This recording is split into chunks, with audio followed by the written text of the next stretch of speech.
요새는 저속노화 많이 들어보셨죠? 그렇죠. 내 식사도 관리하고 내 운동도 관리해가면서 사실 원래 나이보다 훨씬 더 젊어 보이고 심지어 어려 보이는 분들이 태반인데 저는 그렇지 않네요. 예, 안 그래. 50대로 보여요. 괜찮아요. 그래서 뭐라고요? 몇 해, 50대가 맞습니다. 네. 그래서 몇 해 전부터 이 건강 관련 전문가들에 의해서 네. 이 현대 나이라는 이 새로운 개념이 알려지기 시작을 했는데요. 이 요성 교수님 말씀처럼 과거 30대와 지금의 30대는 외모는 물론 수명적으로도 좀 다르다는 거예요. 맞아요. 그래서 간단히 지금 본인의 주민등록상의 나이 여기 곱하기 0.8 0.8. 이렇게 해야 이제 현대 나이 이렇게 나온다고 하는데 제가 나이가 올해로 52입니다. 52. 아, 만으로? 예, 네. 52. 그래서 제 나이에다가 0.8 이렇게 곱하면은 네. 41.6세가 돼요. 오. 그래서 올해로 저는 이제 41살. 41살 된 셈입니다. 41살. 생방송 중에 그렇게 얘기해도 돼요? 일단 공식이 그렇다. 아니 그러니까 마이너스 10을 해야 된다는데 이거보다 더 빠지는 거야. 그러네. 0.8이니까요. 아니 근데 장 기자님 진짜 동안이신데요? 어. 저는 52일인지 몰랐어요. 오. 아니 근데 연휴 끝나고서 더 젊어진 것 같아. 좋은 일이 있었나? 오늘 밥 사세요. 네. 한 통 내요. 네. 오늘 제가 사겠습니다. 근데 현대 나이가 유행하면서 몇 년 전 온라인에서 엄청난 화제를 모은 게 어떤 거냐면 현대 나이 계산법이 있어요. 그때 연예인들의 나이하고 지금 연예인들의 동일 때 나이를 비교한 겁니다. 이 글이 화제가 됐던 시기가 바로 2015년이라는 걸 감안하더라도 지금과는 꽤 차이가 나 보이죠. 유동근 씨, 왼쪽 유동근 씨 94년 당시에 39살이에요. 2015년 지성 씨의 나이가 39. 아버지 아들 같은. 죄송합니다, 유동근 선생님.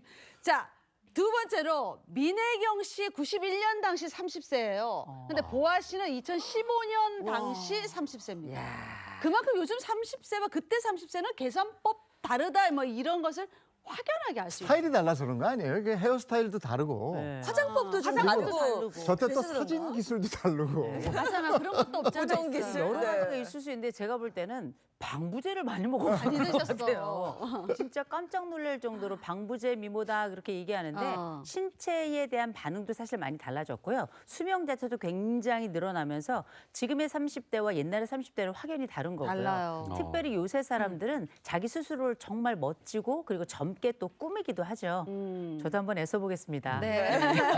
그리고 이제 대중매체를 많이 보잖아요. 그러니까 그 안에 있는 드라마에서의 노총각, 노처녀 이것도 달라지는 것 같아요. 네. 자, 그래서 제가 지금부터 여러분들께 문제 하나 내도록 하겠습니다.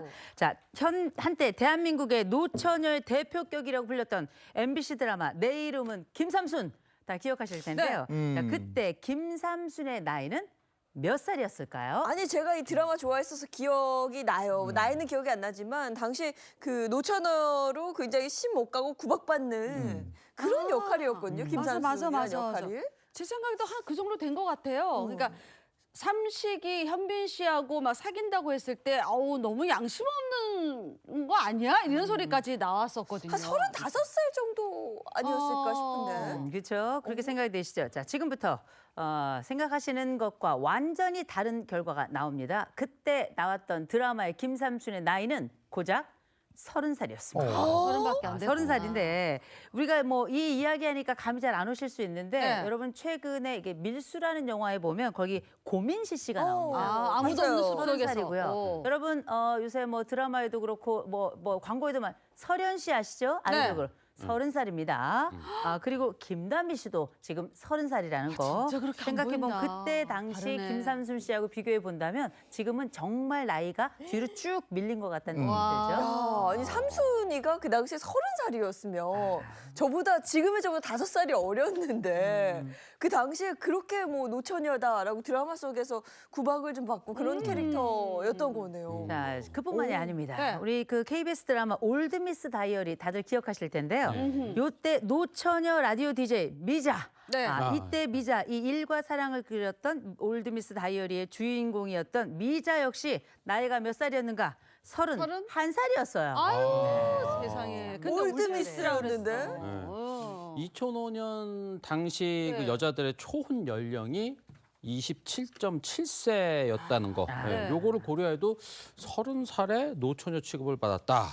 예, 그리고 연하의 삼식이를 만나는 것이 뭐 약간 하늘의 별 따기처럼 그려졌으니까 네. 이 노처녀에 대한 시각이 그야말로 좀 약간 차갑다. 그렇죠. 별로 안 좋다. 뭐 이런 거를 보여주는 드라마가 아닐까 생각이 드네요. 근데 30살 노처녀였던 그 김삼순 씨가 지금으로 따져보면 엄청난 스펙의 소유자예요. 프랑스 수학, 프랑스 명문 요리학교 수학, 그리고 유명 호텔 파티쇼를 거쳐서 개인 가게를 운영했을 정도면 엄청난 스펙이에요. 그렇죠. 요즘이었다면 사실 뭐 SNS나 인플루언서 뭐 각종 뭐 연애 프로그램에서 출연해도 그렇죠. 손색이 없을 정도 그랬겠네요. 큰 스펙을 갖고 있었단 말이에요. 사실 요즘에 30살이 노처녀 뭐 아이 말도 안 이거는 되죠. 아니죠. 네. 예. 노처- 그리고 말도 안 또 요즘에는 노처녀 노총각이라는 말 자체가 또 변화가 있는 것 같아요. 아니죠. 여러분 기억하시죠? 화려한 싱글. 결혼은 미친 짓이야. 그 노래. 네. 그런데 이 말이 한국에 상륙한 게 1994년인데 많이들 기억하시겠지만 그때 헬렌 브라운의 책이 있었습니다. 네. 유행이었는데 나는 초라한 더블보다 화려한 싱글이 좋다. 이게 이제 출간이 되면서 일면 독신 신드롬이 시작되게 되고요. 오. 1998년에 이 재력 갖춘 전문 독신 여성을 우리가 뭐라고 불렀는가? 골드미스다. 아하. 이렇게 불렀던 거 기억하실 겁니다. 학력 좋죠, 경제력 좋죠, 자기 관리 잘하죠. 이런 모든 조건들을 갖추고서도 혼자 사는 이 여성들이 일종의 약간 선망의 대상이 되기도 했었는데 그때 우리가 결혼은 꼭 해야 되는 것만은 아니다라고 하는 일종의 사회적 분위기가 좀 형성된 것 같습니다. 그래서 최근에는 골드미스에서 더 나아가서 실버미스까지 등장을 했어요. 그러니까 실버미스라는 건 학력 높고 사회적 지위, 경제적으로 여유로운 40대 이상의 미혼 여성을 실버미스라고 그렇게 표현한다고 합니다. 네, 뭐 실제로 지금은 뭐 결혼에 대한 인식이나 가치관이 굉장히 많이 달라져서 결혼을 꼭 해야만 하는 것인가라고 생각하는 그 비혼이 굉장히 늘어나고 있다고 합니다. 그래서 한 결혼정보업체가 25세에서 39세까지 미혼 남녀 1000명을 대상으로 결혼을 해야 되는지에 관련된 조사를 했어요. 그랬더니 여성의 71.4%는 아니요, 결혼 그렇게 해야 될 것 같지 않습니다. 라고 답변을 했고요. 네. 미혼 여성 또 600명을 대상으로 비혼에 대한 조사를 했더니 62.6%가 비혼에 대해서 긍정적인 인식을 가지고 있다라는 결과가 나왔습니다. 그래서 최근에는 비혼식 하는 사람들이 많대요. 사실 독신주의자들은 평생 남의 결혼식 축의금만 내잖아요. 그러니까 나도 좀 받아야겠다. 우리만큼 좀 받아야겠다. 그래서 요즘 독신을 선언하면서 그동안 낸 축의금을 돌려받는 비혼식이라는 그런 이벤트도 있다고 합니다. 근데 만약에 비혼식에 초대받는다. 그럼 이걸 어떻게 해야 되나? 비혼식에 무슨 축의금을 가져가서 얼마를 내야 될지. 그래도 받은 만큼 네. 또 거기서 그게 또 내야 되나? 내야죠. 뿌린 게 있는데 걷어야죠. 맞아, 그러네. 그렇죠. 저는 축의금 당연히 내야 된다 생각하고요.